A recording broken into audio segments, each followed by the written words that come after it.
last video I have told you about the rotation, है ना, and circle of illumination. I hope so. Do you understand it and like it? We'll continue our topic, chapter 3, motion of the earth. Okay. So now topic is revolution. अब हम इसका second जो हमारा movement है अर्थ का revolution वो read करेंगे. ठीक है. तो ये सब आपने स्टार्टिंग में क्लास 5th में भी करा है students, but as I told you so many time that in this chapter we will learn so many different terminology and different detailing about the motions. Will start with the revolution. Okay. The earth takes about 365 days and 6 hours to revolve around the sun. ठीक है. देखो student, जब भी हम पूछते हैं कि अर्थ को रिवॉल्व होने में मतलब मीन्स सन के चारों तरफ चक्कर काटने में कितना टाइम लगता है, तो most of the time you will say कि it takes 365 days, but we always forget about this 6 hours. ठीक है. तो हम क्या कंसीडर करते हैं? We consider a year as consisting 365 days. ठीक है. हम कंसीडर करते हैं कि हमारे ईयर में 365 days होते हैं and ignore 6 hours for the sake of our convenience. हम अपनी सुविधा के अकॉर्डिंग जो वो 6 hours हैं उनको हम भूल जाते हैं, बट ऐसा तो है नहीं, अगर हम उन 6 hours को इंक्लूड नहीं करें तो वो कहीं इंक्लूड होंगे ही नहीं, है ना. तो 6 hours saved every year are added to make a one day over a span of 4 years. अब इस लाइन को आप समझो, ये बहुत इंपॉर्टेंट है स्टूडेंट. ठीक है. तो जो ये एवरी 6 hours है, जो हमारे ये 6 hours जो है, हर साल के 6 hours जो है, उनको हम कितने 4 टाइम उनको हम ऐड कर लेते हैं 4 years के लिए. ठीक है. तो वो एक 4 year बाद वो हमारा क्या बन जाता है? एक पूरा दिन बन जाता है. Now you can see it here also like this. 6 + 6 + 6, ठीक है, is equal to 6 + 6 12 and 12 + 6 is equal to 18, है ना, एंड इट इज 24. तो ये 24 hours बन जाते हैं. आप आवर्स को ही तो प्लस कर रहे हो ना, दिस इज आवर्स, है ना. तो मिला के ये क्या हो गए? हमारे 24 hours हो गए. ठीक है. हाँ. अब ये 24 hours क्या है? ये 24 hours is equal to 1 day है. हमारा एक दिन है. हम कहते हैं ना 1 day is equal to 24 hours, क्योंकि हमारा रोटेशन कितनी देर में कंप्लीट होता है? अर्थ का रोटेशन कंप्लीट होता है 24 hours में, तो हम उसको 1 day मानते हैं, और रिवॉल्यूशन को हम 365 days के लिए मानते हैं. लेकिन अब आप देखो students, every 4th year February is of 29 days instead of 28 days. अब हर 4 साल बाद ऐसा क्या होता है, जो फरवरी है वो 29 days की हो जाती है, बाकी बात जो फरवरी आती है वो 28 days की होती है. लेकिन हर 4 साल बाद क्या ऐसा होता है कि जो ये फरवरी का मंथ है वो 29 days का हो जाता है. ठीक है. तो वो इसी वजह से होता है कि हर 4 साल बाद फरवरी में हमारा ये वाला जो 24 hour का एक डे होता है वो प्लस हो जाता है. ठीक है. इसलिए हमारी फरवरी जो है वो 29 days की होती है every 4 years. Okay. Thus the year with 366 days, और उस साल पूरे कितने दिन होते हैं? 366 days बनते हैं. उस साल हमारे ईयर में कितने दिन होते हैं? 366 days होते हैं. 365 नहीं होता उस साल 366 days होते हैं, है ना. Is called a leap year, और ये ईयर कौन सा कहलाता है? हमारा लीप ईयर कहलाता है. ठीक है स्टूडेंट. तो ये वाला जो ईयर है वो क्या कहलाएगा? हमारा लीप ईयर कहलाएगा. ओके. तो इस तरह से आपको समझ में आया कि हमारा जो 6 hours का टाइम है वो कैसे 4 साल ऐड होकर एक दिन बनाता है. Okay. Now the earth moves around the sun in almost elliptical orbit. ये अब नाउ ये elliptical orbit क्या है? ठीक है. So I will make you understand. अब हमें ये तो पता है कि हमारी अर्थ जो है वो ऑर्बिट जो उसका फिक्स पाथ है ना, एक फिक्स पाथ होता है ना जिसमें हमारी अर्थ रिवॉल्व करती है. जैसे कि मैंने आपको दिखाया है ना, हर प्लेनेट का अपना एक फिक्स पाथ होता है. तो हमारी अर्थ का भी फिक्स पाथ है, और ये फिक्स पाथ क्या कहलाता है? ऑर्बिट कहलाता है. ठीक है. बट ये इलेप्टिकल ऑर्बिट क्या है ना. अब ये जो टर्मिनोलॉजी है वो डिफरेंट है. ठीक है. तो हम इस इलेप्टिकल ऑर्बिट को भी समझते हैं स्टूडेंट्स. देखो सपोज अगर मैं यहाँ एक सर्किल बना रही हूँ, ठीक है, if I just make a one circle here. अब मैं इलेप्टिकल का मीन्स बताऊंगी आपको होता क्या है इलेप्टिकल मीन्स. ठीक है. ये मैंने एक सर्किल ड्रॉ करा है, और इस सर्किल पे हमने अपना ये तो हमारी इमेजिनरी लाइन एक्सेस हो गई, ठीक है। और इसके बाद मैंने आपको बताया था ना, अगर आप इसको, ये हमारा वर्टिकल हो गया डिवीजन और ये हमारा हॉरिजॉन्टल हो गया, ठीक है, अंडरस्टूड।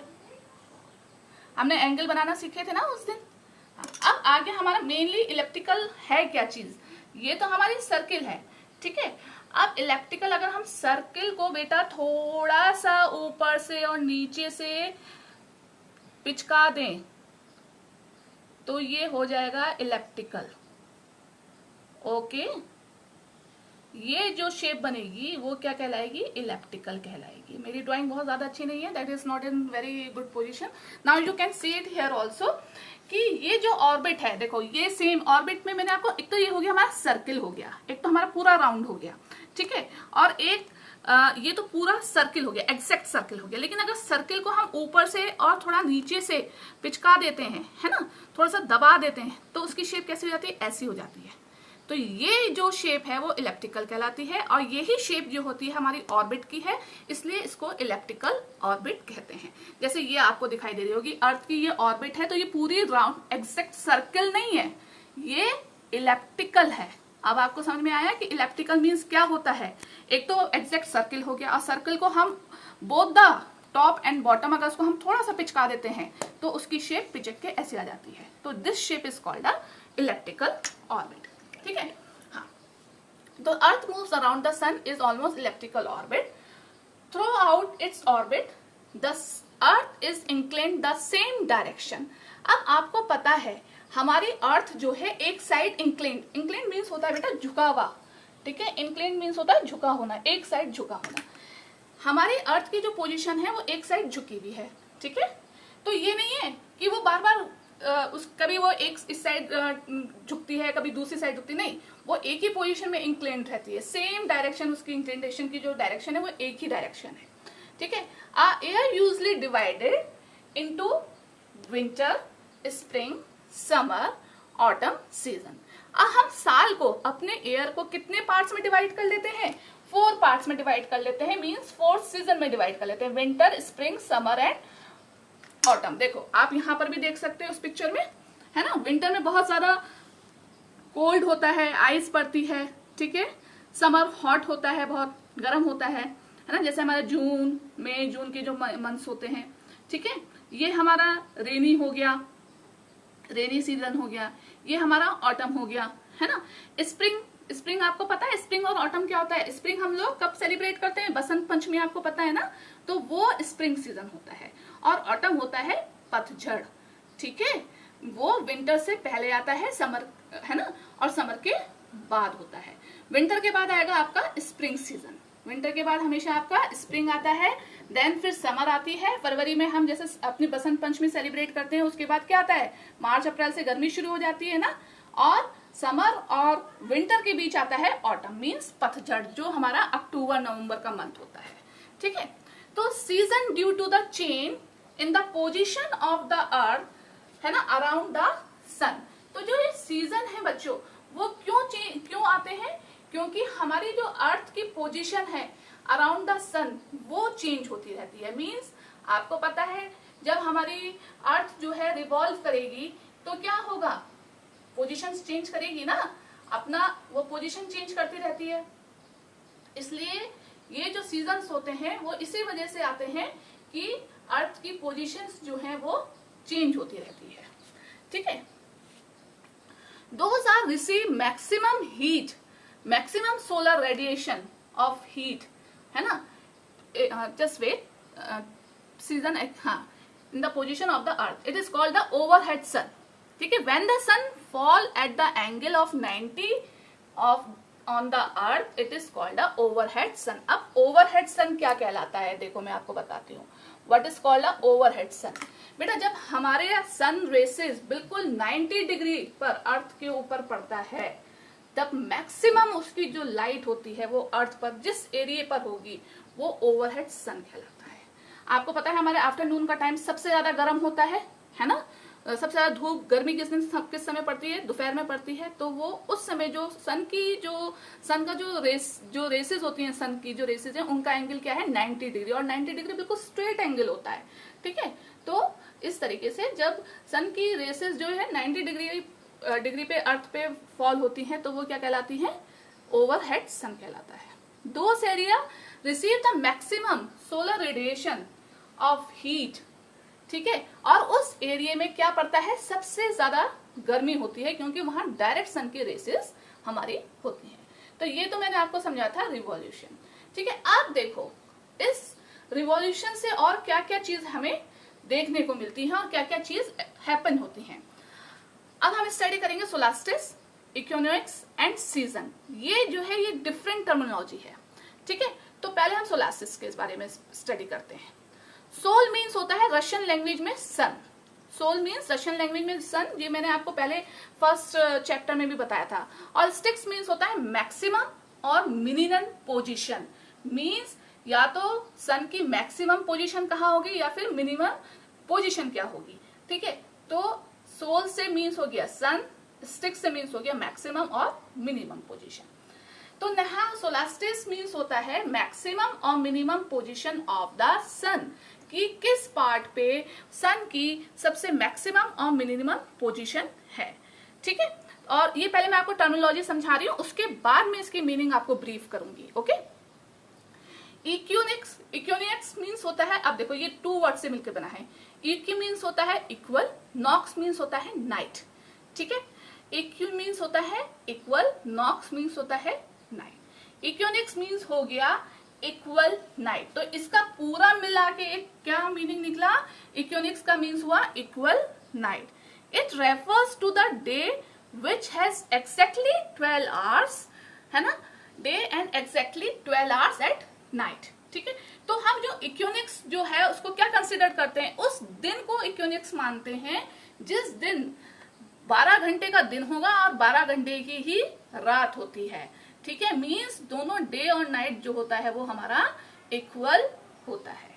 ठीक है, अब हम स्टार्ट करते हैं। ठीक है, देखो now you can see this picture also student. ठीक है, ये तो हमारा हो गया सन। ओके, ये हमारी अर्थ की पोजीशन है। अब अर्थ क्या है, देखो टिल्टेड मैनर है, टिल्टेड है। अब जहां जहां ये रिवॉल्व करेगी ये टिल्टेड ही रिवॉल्व करेगी और एक ही साइड टिल्टेड रहेगी। पोजीशन चाहे अर्थ की चेंज होती रहे, लेकिन जो इसकी एक्सिस की टिल्टेड पोजीशन है वो कभी चेंज नहीं होती। ठीक है, तो इस तरीके से अभी मैं आपको सोलास्टिक और इक्विनोक्स का पूरा ब्रीफ करूंगी। ठीक है, चलो अब थोड़ा सा ऊपर स्टडी कर लेते हैं, फिर हम इस डायग्राम पे दोबारा आएंगे।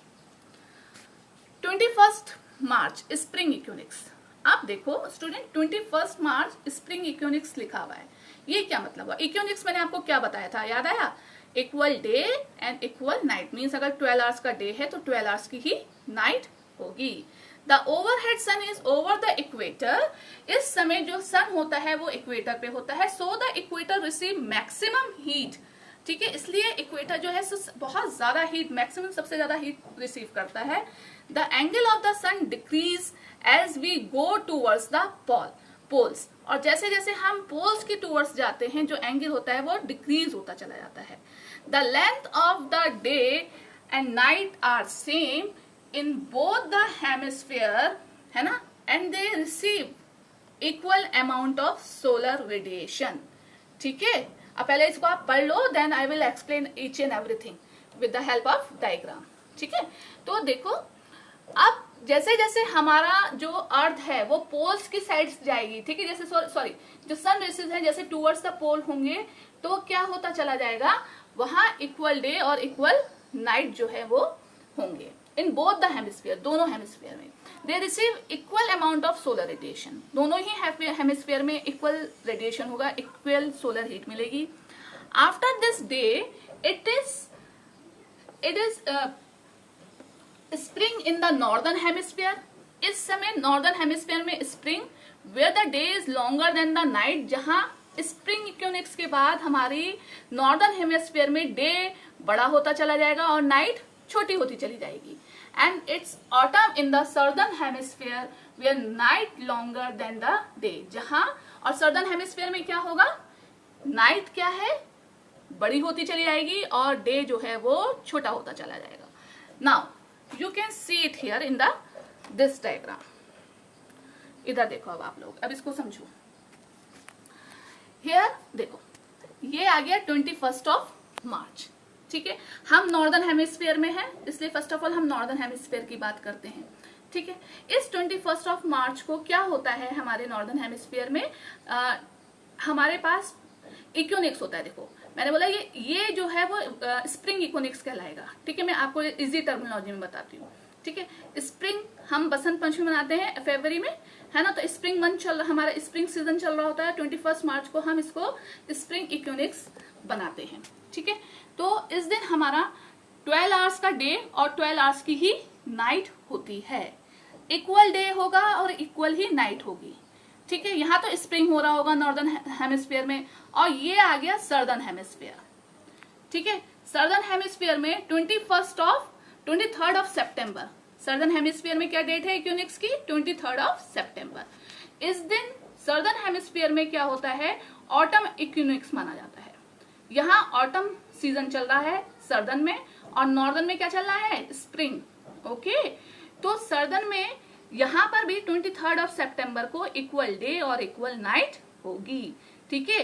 होता दोनों में इक्वल डे और इक्वल नाइट है, सिर्फ डेट का फर्क है और मंथ्स का फर्क है। यहाँ 21 मार्च है, यहाँ 23 सितंबर है, ठीक है। इक्विनोक्स दोनों में ही हैपन होगा, लेकिन यहाँ स्प्रिंग इक्विनोक्स होगा और यहाँ पर क्या होगा आपका ऑटम। ऑटम मैंने बताया था पतझड़, ठीक है, ऑटम इक्विनोक्स मानते हैं। अब देखो, अब हम इस वाले को, इसको हम अर्थ की पोजीशन को यहाँ रोटेट करते हैं।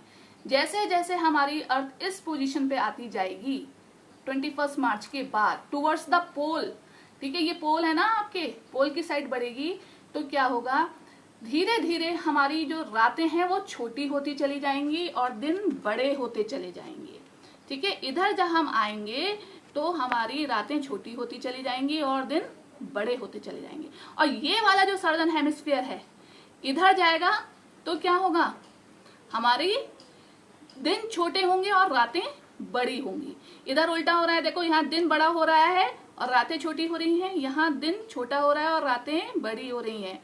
धीरे धीरे धीरे हम नॉर्दर्न हेमिस्फीयर में इधर आ गए 21 जून को। ये 21 जून क्या कहलाता है, समर सोलेस्टिस कहलाता है, ठीक है, समर सोलेस्टिस कहलाता है। इसकी रीडिंग मैं आपको बाद में करूंगी, क्योंकि अब मैं डायग्राम एक्सप्लेन कर रही हूँ, तो पहले आप इस डायग्राम को अच्छे से समझ लो, फिर रीडिंग में दोबारा से समझा दूंगी आपको, ठीक है। जब समर सोलेस्टिस पड़ता है, ये इक्विनोक्स है, इक्विनोक्स में इक्वल डे इक्वल नाइट होता है।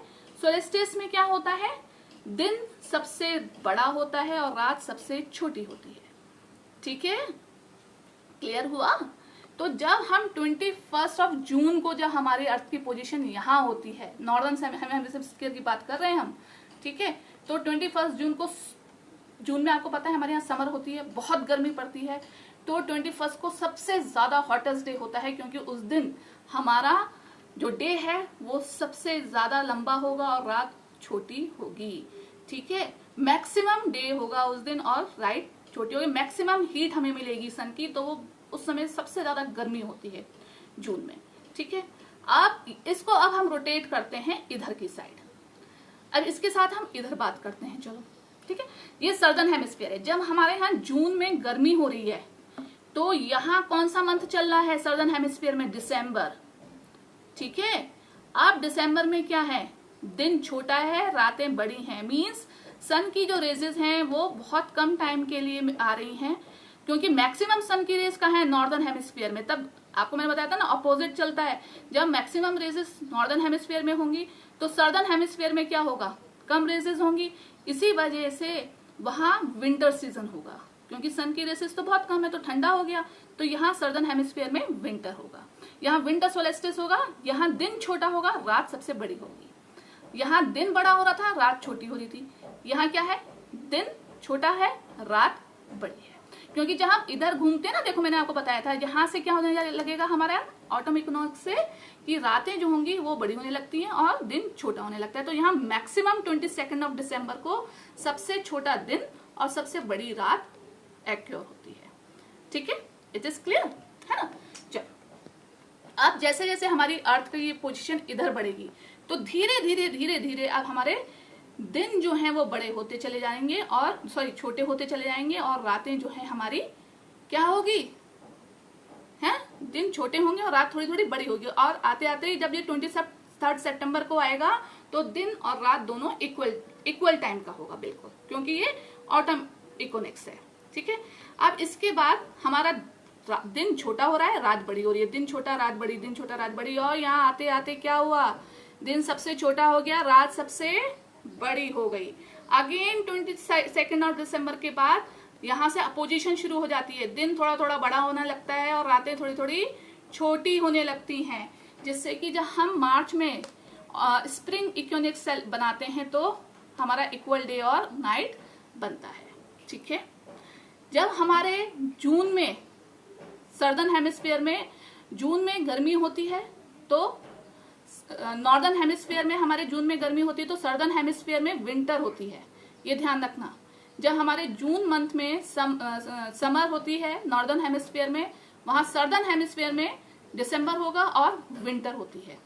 ठीक है, जब हम अपने यहाँ नॉर्दर्न हेमिस्फीयर, जब हम नॉर्दर्न हेमिस्फीयर यहाँ पहुंच जाता है हमारा, ठीक है, जहां हम विंटर सोलेस्टिस सेलिब्रेट करते हैं अपना, मीन्स जब हम यहाँ अपना क्रिसमस सेलिब्रेट करेंगे ना दिसंबर में, तो हमारा ऑस्ट्रेलिया जो होगा वो यहाँ आ जाएगा।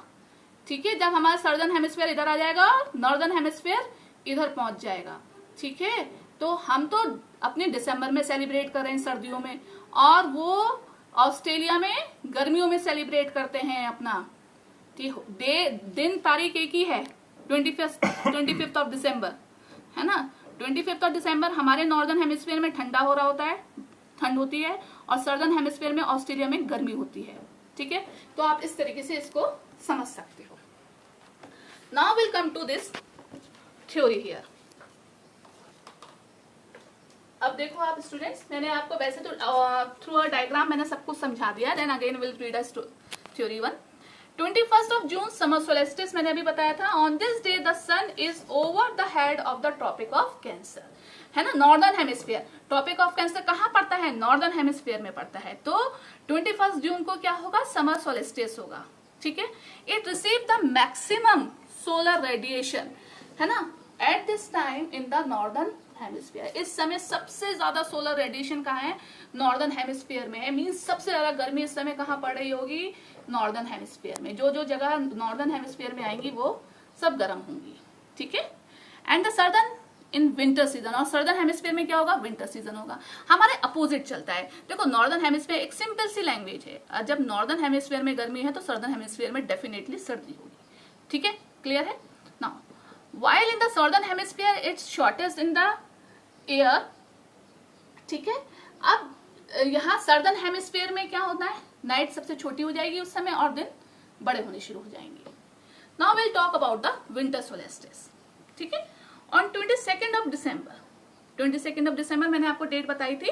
The tropic of Capricorn, means अब ट्रॉपिक ऑफ कैप्रिकॉन से समझ में आना चाहिए आपको कि हम सर्दर्न हेमिस्फीयर की बात कर रहे हैं। ठीक है, receive direct rays of the sun as the south pole. ठीक है, ये जो है अब हमारा सर्दर्न हेमिस्फीयर डायरेक्ट सनलाइट में आया। ठीक है, तो at the sun rays fall vertically at the tropic of Capricorn. ठीक है, जब हमारी सन की रेसेस सीधी ट्रॉपिक ऑफ कैप्रिकॉन पे पड़ेंगी तो larger portion of the southern hemisphere gets light. तो सर्दर्न हेमिस्फीयर के जितने भी प्लेसेस हैं ज्यादातर उनको मैक्सिमम लाइट मिलेगी। ठीक है, it is summer in the southern hemisphere. इस समय सर्दर्न हेमिस्फीयर में क्या होगा, समर होगी विद अ लॉन्गर डेज। आपको ध्यान रखना है, समर में दिन लंबे होते हैं और रातें छोटी होती हैं। ये आपके पेरेंट्स भी आपको बताते होंगे, है ना, जब भी हमारा स्कूल सुबह समर में जल्दी लगता है ना, क्योंकि जल्दी जल्दी सनराइज हो जाता है तो दिन बड़े हो जाते हैं, और देर से सन सेट होता है इसलिए हमें दिन बड़ा लगता है। ठीक है, इसके रिवर्स में क्या होता है, नॉर्दर्न हेमिस्फीयर में इसकी पोजीशन चेंज होती है। Earth is called a winter solstice. Northern hemisphere में उस समय विंटर सोलेस्टिस होता है। मींस नॉर्दर्न हेमिस्फीयर में दिन छोटे हो जाएंगे और रातें हमारी बड़ी हो जाएंगी। स्टूडेंट्स देखो, मैंने यहाँ पर ना इस डायग्राम में पूरी डेट वाइज आपको मेंशन करा हुआ है, और ये डायग्राम ऑलरेडी मैं सेंड कर चुकी हूँ आपको पहले भी। ये आपका देखो 21 मार्च स्प्रिंग इन नॉर्दर्न हेमिस्फीयर है, ठीक है, यहाँ से हमने अपनी पोजीशन इधर शिफ्ट करनी शुरू करी। अब यहाँ इक्वल से आपको समझ में आ गया ना, इक्वल डे और इक्वल नाइट, मतलब 12 आवर्स की डे होगा तो 12 आवर्स की ही नाइट होगी, ठीक है। So hope so do you understand all this picture and diagram. Student, again I am telling you that you have to do lot of practice of your picture based questions and diagrams. Go through by the nets, go through by your books and do study with it. Have a nice day.